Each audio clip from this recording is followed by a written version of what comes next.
Hello, hello, salut. Bienvenue à l'émission Le Miroir d'aujourd'hui sur Rwanda TV. Quelle joie de vous retrouver. Comme à chaque fois, c'est votre rendez-vous avec l'inspiration et bien sûr le divertissement. Aujourd'hui, nous sommes avec nos amis de l'école Les Poussins. On va découvrir ensemble un profil très intéressant. Je vous en dis plus sur lui avant que nous l'accueillions sur notre plateau. Alors, notre invité, donc, Tite Gatabazi, c'est un journaliste, c'est un juriste, politologue rwandais, spécialiste en géopolitique africaine et rédacteur en chef Païguiré en français, un des médias privés les plus importants du pays, un parcours riche et impressionnant. Il a eu l'honneur de recevoir la toute première prestation de serment du président Paul Kagame en 2000. Avant ça, il a été greffier en chef à la Cour suprême sous les présidents Mutsizi et aussi Bwagasode. Mais aussi, il a été directeur des affaires législatives et constitutionnelles à la présidence de la République. À l'étranger, Tite Gatabazi a été expert pour le programme de Peacekeeping Training des Nations Unies pendant 4 ans. Et en France, il fut mandataire judiciaire. Oui. Aujourd'hui, nous mettons toutes nos lumières donc, sur son parcours et bien sûr, comme il nous rejoint sur notre plateau, nous allons le mettre face au miroir. Bienvenue.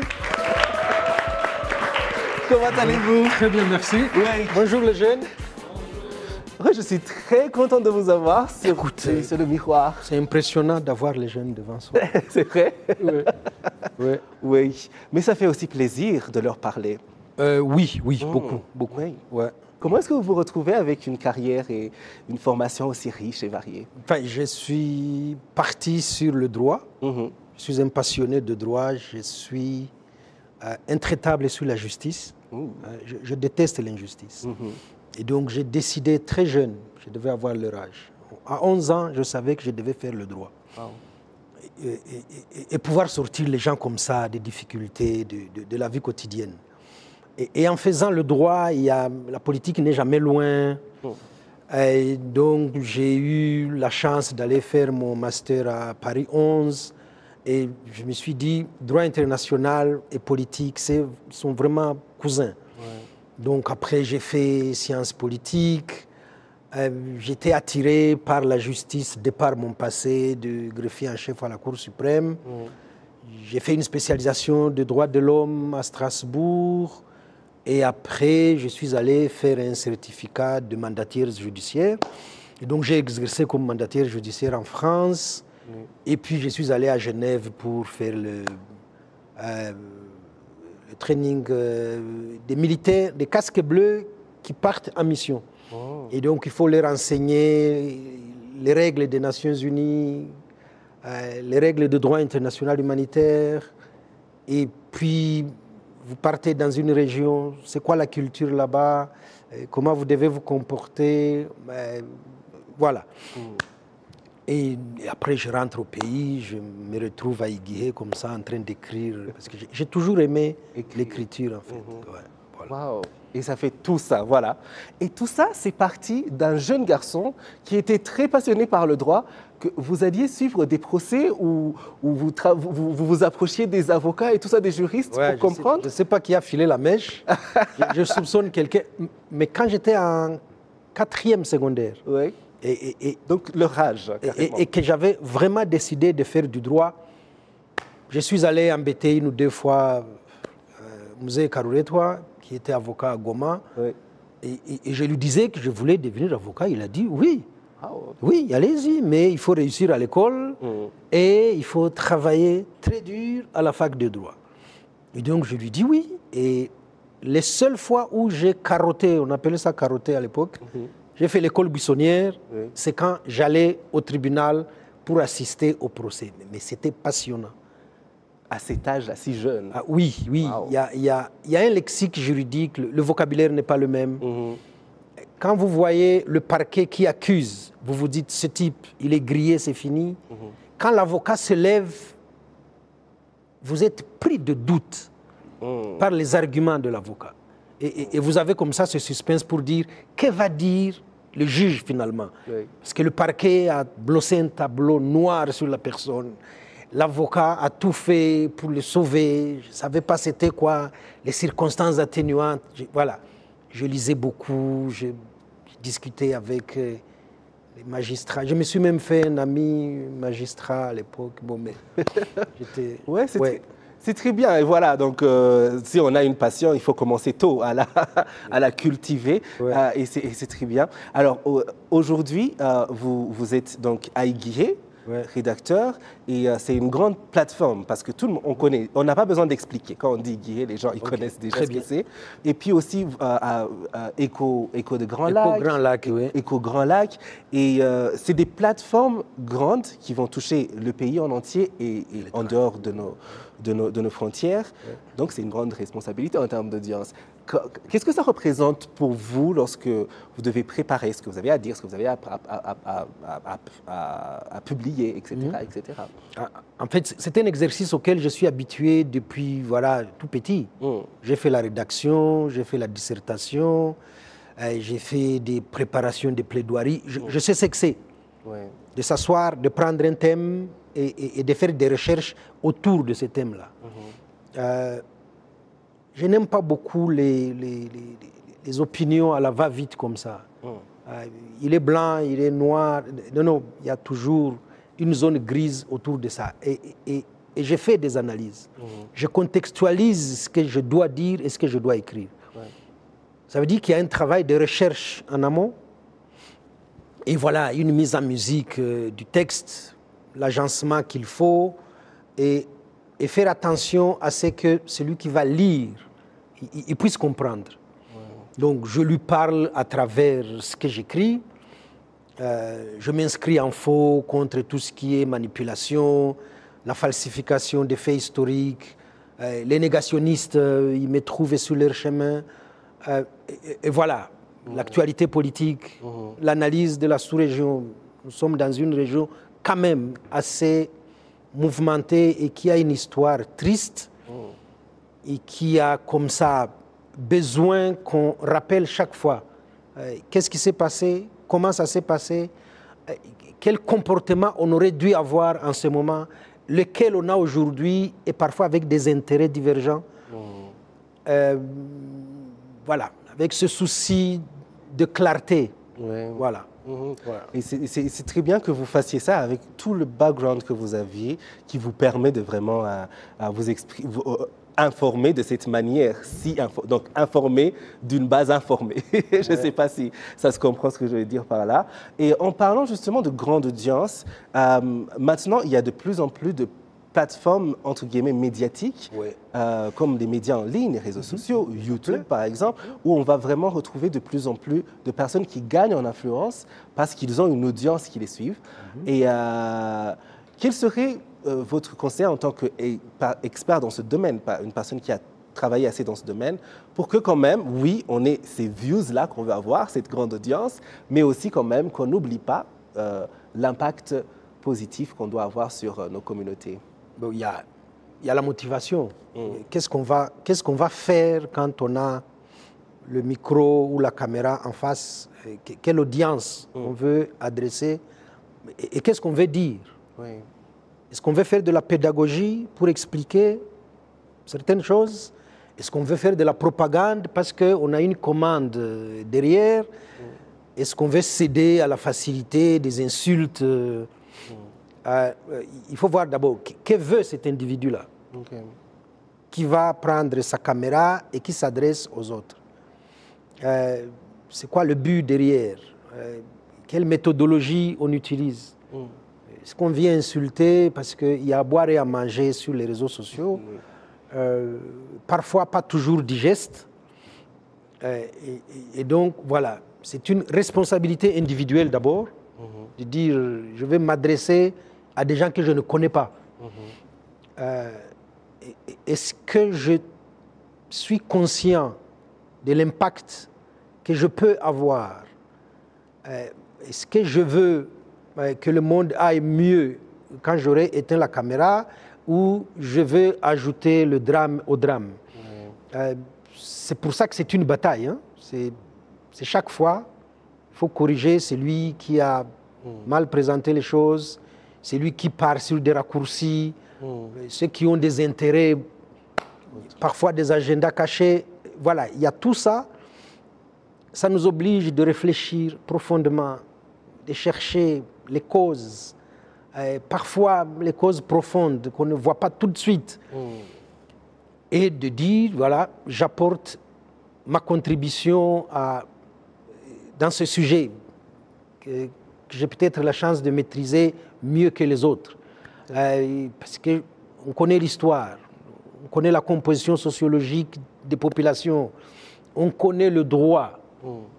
Et ça dérange beaucoup les gens quand on leur dit il y a du droit dans ce que vous faites. Et donc voilà, c'est lui qui prend la responsabilité d'écrire, de parler, et qui sache ce qu'il va dire, et est-ce qu'il a pesé le pour et le contre, est-ce qu'il a regardé convenablement qu'est-ce qu'il y a avant et qu'est-ce qu'il y a après. Exactement. Pas juste prendre la parole pour prendre la parole. Non. Oui. Et en parlant justement de l'expansion de l'Internet, nous sommes à l'ère des réseaux sociaux. Vous utilisez parfois les réseaux sociaux, TikTok, Instagram, YouTube? Applaudissez si vous avez déjà utilisé ça. Oui, tout le monde. Nous aussi. Oui, et donc ça a pris vraiment une place dans nos quotidiens à tous.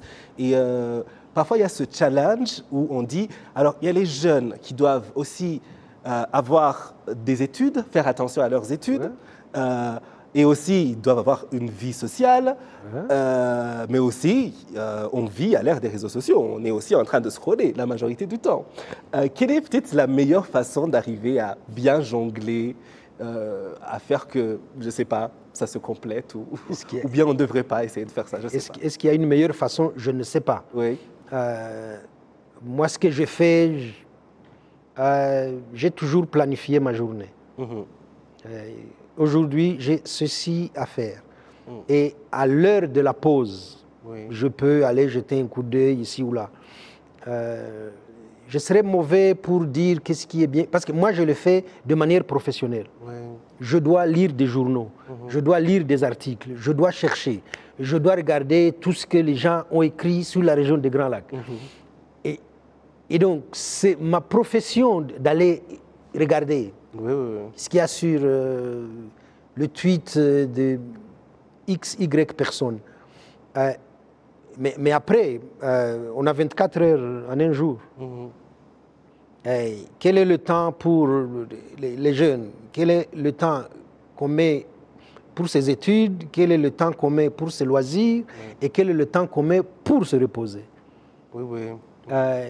Des parents comme moi ont des problèmes avec des enfants qui, dans leur chambre, se cachent et continuent à regarder leur téléphone. Il suffit juste de lui dire que c'est mauvais pour sa santé. Hein? C'est mauvais pour la santé. C'est vrai. Il garde son cerveau éveillé pendant que le cerveau avait besoin de repos. Se reposer, Le corps qui a travaillé toute la journée, même assis, le corps est en train de travailler. Ce corps-là a besoin de repos, il a besoin qu'on soit bien allongé. Comment on met l'oreiller? C'est bête, mais ça peut vous fatiguer. Et alors, une fois au lit, ce n'est pas le moment de regarder l'écran. Est-ce que c'est utile pour lui? À quoi ça sert? Si c'est des divers, franchement, c'est une perte de temps. Si c'est important, ce n'est pas le moment de regarder. Il faut savoir, au fait, planifier et utiliser. Il peut faire le planning de sa journée, de dire, voilà, quand je suis dans le bus, en rentrant, moi j'ai avalé des tonnes de bouquins dans le métro. C'est vrai. Voilà. Je m'asseyais, quand j'avais la chance de m'asseoir, je lisais, je souligne toujours dans les livres. Et donc, le trajet qui allait de chez moi à la fac était un trajet qui m'était utile, parce que je lisais. Donc, ça peut être un bon exemple, par exemple, en rentrant, parce que de toutes les façons, c'est le trajet. C'est le trajet, le on moment peut regarder regarder le téléphone, on peut lire des messages, on peut s'envoyer des messages, on peut... on a très peu de temps et il faut savoir l'utiliser et le rentabiliser. Absolument. Voilà. C'est si bien dit, c'est si bien dit. Et moi-même, j'apprends encore. J'apprends toujours à mieux gérer parce que parfois tu te perds dans TikTok ou dans Instagram. Mais il faut vraiment arriver à... Quand on est bien organisé avec ça, ça nous bouffe moins de temps. Alors, c'est l'émission Le Miroir. Et comme vous le savez, lorsque nous avons un invité, nous aimons aussi le mettre au défi. Alors, notre invité, c'est Tite Gatabazi, expert, politologue, juriste, journaliste, tout ça. Mais on a envie de voir si vous allez relever notre tout petit défi. Ah, s'il est petit, ça va. Oui, il n'est pas très compliqué. Ok, on va essayer. C'est juste une conversation pendant 60 secondes, durant lesquelles il faut éviter de dire oui ou non. Ah, d'accord. C'est pas difficile. On va se concentrer. Oui. Alors, on y va. Oui, alors, est-ce qu'au-delà de ces domaines dans lesquels vous travaillez, vous vous intéressez à d'autres domaines comme la musique ou le sport? À la musique, oui. J'adore la musique. La rumba particulièrement. Le sport, j'en fais aussi. Je fais la natation et la marche. Et la marche? Ouais. Oui, vous avez dit ouais. Oh, pardon. J'ai échoué. C'était ça le défi, ouais. Et vous avez fait quand même 21 secondes sans dire oui ou non. Ah. C'est pas mal, c'est presque la moitié. Non, mais c'est raté, j'ai échoué. J'aimerais qu'on applaudisse pour... J'ai perdu. Il y avait un prix. Oui, il y avait un très grand prix. Oh mon Dieu. Oui, c'était un voyage autour du monde pendant 80 jours. Non, c'est très long. Ok. Oui, alors, nous sommes avec nos amis de l'École Les Poussins qui ont aussi des questions pour vous. Qui a une question pour notre invité? Oui, il faut prendre le micro et poser ta question. Oui. Vous pouvez lui passer le micro? Bonjour. Bonjour. Je m'appelle Siga Igor et j'étudie en seconde. Tu peux te mettre debout, on ne te voit pas, on me dit. Je m'appelle Siga Igor et j'étudie en seconde dans le programme international. Je voudrais vous demander ceci. Est-il important pour les jeunes de s'intéresser à la politique? Est-il important pour les jeunes de s'intéresser à la politique? Oui. Ce n'est pas important, c'est obligatoire. La politique, c'est notre vie. Hein? Dans votre quartier, là où vous vivez, ça vous intéresse de savoir si la rue est propre. On n'a pas jeté les déchets. Ça vous intéresse de savoir s'il y a du macadam ou pas. Hein? La poussière, ça nous dérange. Et à l'école, est-ce que vous aimeriez être dans une classe où ça sent mauvais? Hein? Le chef Moudougoudou, est-ce qu'il fait bien son travail? Hein? Le préfet des études, je ne sais pas comment vous les appelez, le directeur, est-ce qu'il est juste avec vous? Est-ce qu'il est bon pédagogue? Hein? La mairie de Kigali, est-ce qu'elle organise bien le transport? Ça vous intéresse, non? Est-ce qu'il y a des aires de jeu, des terrains de foot, de basket, de tennis, parce que vous voulez faire du sport? C'est ça la politique. La politique, ce n'est pas d'être député ou ministre. Hein? C'est notre vie quotidienne. Et moi, j'aime bien la notion de citoyenneté. Le citoyen s'intéresse à la vie de sa cité. Je ne vais pas aller savoir ce qui se passe au Kyrgyzstan quand je néglige ce qui se passe à Kigali. Est-ce que ça m'intéresse d'abord? Est-ce que je regarde et qu'est-ce que je fais moi comme citoyen? Parce qu'il ne suffit pas de dire les autres n'ont qu'à faire. Hein? La mairie n'a qu'à amener les camions pour les déchets, oui. Mais il y a des cotisations qu'il faut pouvoir donner. On peut même participer au Muganda. Est-ce que je sacrifie mon sommeil de samedi? Est-ce que j'arrête de regarder mon téléphone et je participe à ce travail qui est communautaire? Voilà. Pour moi, c'est ça le sens de la politique. Waouh, oui. Et merci pour la question. Oui, ouais. Une autre question? Bonjour, je m'appelle Mandy Bruno Angelo. Excusez-moi? Bonjour, je m'appelle Mandy Bruno Angelo. Mandy? Oui. Ah, ça, c'est un très bon nom, ça. Je viens de l'école Les Poussins. Je suis un élève de 4e collège qui aussi dit 2e secondaire. Je voulais vous poser une question. Ma question dit,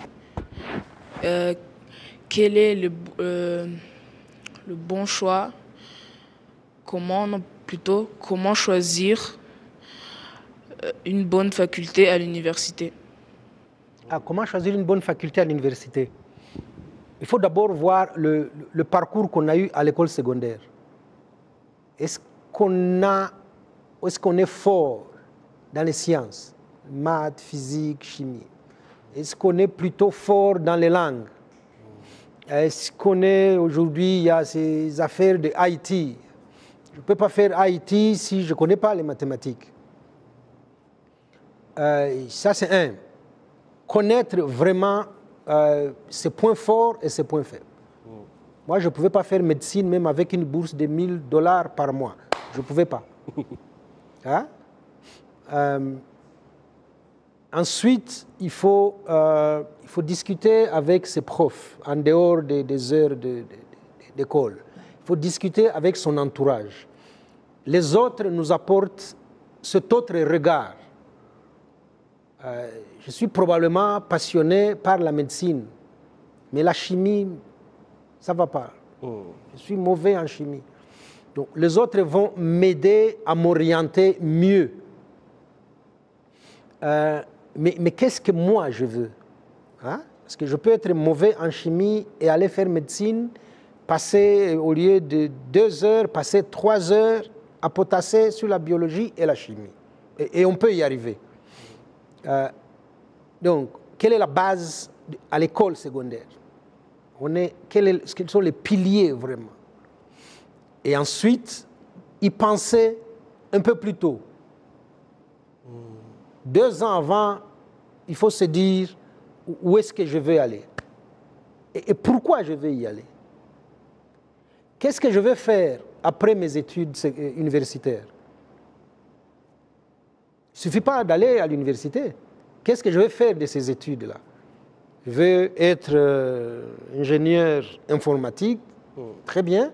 Ça veut dire que je passerai mes journées à monter et démonter les ordinateurs, à faire du... Voilà. Est-ce que j'aime me salir et mettre la salpette et courir après les câbles? Oui. Si c'est non, ça pose problème.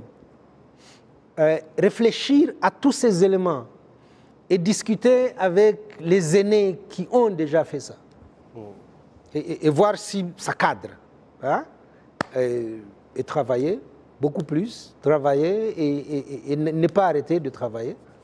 Travailler, ça veut dire les cours qu'on a en classe, mais les livres qu'on peut lire, et tout ce qu'on peut trouver sur Internet. Et quand c'est un domaine qui vous plaît, vous y passez du temps et vous apprenez beaucoup plus. Voilà. C'est tellement vrai. Oui, j'aimerais qu'on applaudisse pour ça. Oui. Le temps passe très très vite, on me dit qu'on est presque à la fin, mais on va prendre une dernière question du public. Oui, rapidement. Bonjour. Bonjour. Je suis Candice, élève de la seconde, considérée comme la 4e secondaire. OK. Voici ma question. Quel genre d'élève étiez-vous durant la secondaire? Ça, c'est pas gentil, ça. Oui. J'étais très turbulent. Ça, je l'avoue, mes enfants le savent. Hein? La première question qu'ils posent à mes amis, c'est « Papa, hein? » Non, mais j'étais turbulent. J'étais assidu. J'aimais beaucoup étudier. Aujourd'hui, je peux retourner à la fac sans difficulté. J'aimais étudier. Je lisais beaucoup. Dans cette turbulence, ce n'est pas que je faisais des bagarres. Je faisais du théâtre, je faisais beaucoup de sport. Et le théâtre, ça vous aide sans le réaliser. Ça vous aide à développer votre vocabulaire, ça vous aide à vous défaire de la timidité, à apprendre à parler en public. Ça vous forme sur beaucoup de choses. Et donc, c'était utile pour moi, même si j'étais turbulent. J'étais très camarade. Hein?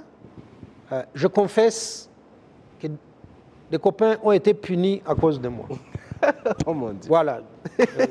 S'il y en a qui me regardent et qui savent, Abou Bandana, voilà, le frère le savait. Est-ce que Tite n'est pas dans le groupe? Apana, je suis derrière mon cahier, mais c'est moi qui ai provoqué les autres. Donc j'étais camarade. Et dans le sport, c'était bien de faire équipe avec les camarades. Je dis que je lisais beaucoup. Je suis très curieux. Jusqu'aujourd'hui, je peux vous dire par exemple, avec un ami, on a décidé de passer des week-ends à la campagne, découvrir les districts du Rwanda. Voilà. Ah, ça, c'est intéressant. Le week-end, on prend le sac à dos, on prend la voiture, on a décidé d'aller dans tel district. Et on marche et on discute avec les gens à bâton rompu. Ah, ça, c'est très bien. Et dimanche, en rentrant, vous vous rendez compte que vous avez appris énormément. Énormément. Et vous vous êtes dégourdi, et vous avez moins de stress de Kigali, et vous avez comme ça des paysages dans l'esprit. Et quand j'envoie les photos à mes enfants, ils disent je vais y aller moi aussi. Aller, oui. Voilà. On va faire peut-être une émission Le Miroir où on va sortir et découvrir quelque part. Ce serait intéressant. Oui, c'est l'émission Le Miroir. Le temps passe très, très, très vite. Et alors, on n'aura malheureusement pas le temps pour faire le tic-tac aujourd'hui. Ah là là. Le tic-tac? Le tic-tac, c'est des questions rapides. Mais au moins, on lui pose deux questions de tic-tac. Quel est votre plat préféré? Ah, le foufou. Ça, le foufou. Ah ouais. Regarde, ils applaudissent. Ah oui, oui, oui. Non, mais j'ai grandi là où on mange le foufou le matin, midi et le soir. Ouais. Et quand les gens se parlent, pour dire bonjour, ils demandent est-ce qu'il y a du bougali, on peut venir. Et on vous dit caribou. Wow. Donc, voilà. Oh, wow, j'aimerais vivre là. Et si vous deviez écouter la musique d'un seul artiste pour le restant de votre vie, ce serait qui? Ah, Koffi Olomide. Koffi Olomide, ouais. Oh ouais. Et on aime bien poser cette question, c'est une question très bizarre. But it's just for fun, comme on dit, c'est juste pour le fun. Ouais. Face au miroir, lorsque vous vous regardez physiquement, qu'est-ce que vous aimez le plus sur vous et qu'est-ce que vous aimez le moins? Ah mais moi je m'aime. Avant d'aimer les autres, il faut arriver à s'aimer. Moi je m'aime. Ouais. Est-ce que vous avez quelque chose que vous aimez le plus? Mon sourire, oui. Le sourire? Oui. Que vous aimez le moins alors? Ah, ce bidon quand même, il n'est pas très gentil. On dit que c'est la réussite. Donc, j'aimerais qu'on applaudisse pour notre invité. Merci beaucoup, Tite. On a passé un bon moment. Ah, mais ça m'a fait plaisir. Enrichissante. Ça m'a fait plaisir. Oui, vraiment. Et continuez à faire l'excellent travail que vous faites. Vous nous inspirez tous. Ah, merci. Oui. Merci à vous tous qui nous avez suivis. Merci à nos amis de l'école Les Poussins qui ont été avec nous. Merci les enfants. Ouais. Merci à vous tous qui nous avez suivis sur Rwanda TV. On se retrouve la semaine prochaine pour un autre numéro de l'émission Le Miroir. En attendant, nous sommes toute la semaine sur les réseaux sociaux. Rejoignez-nous Instagram, Facebook, Twitter, YouTube. Allez, ciao.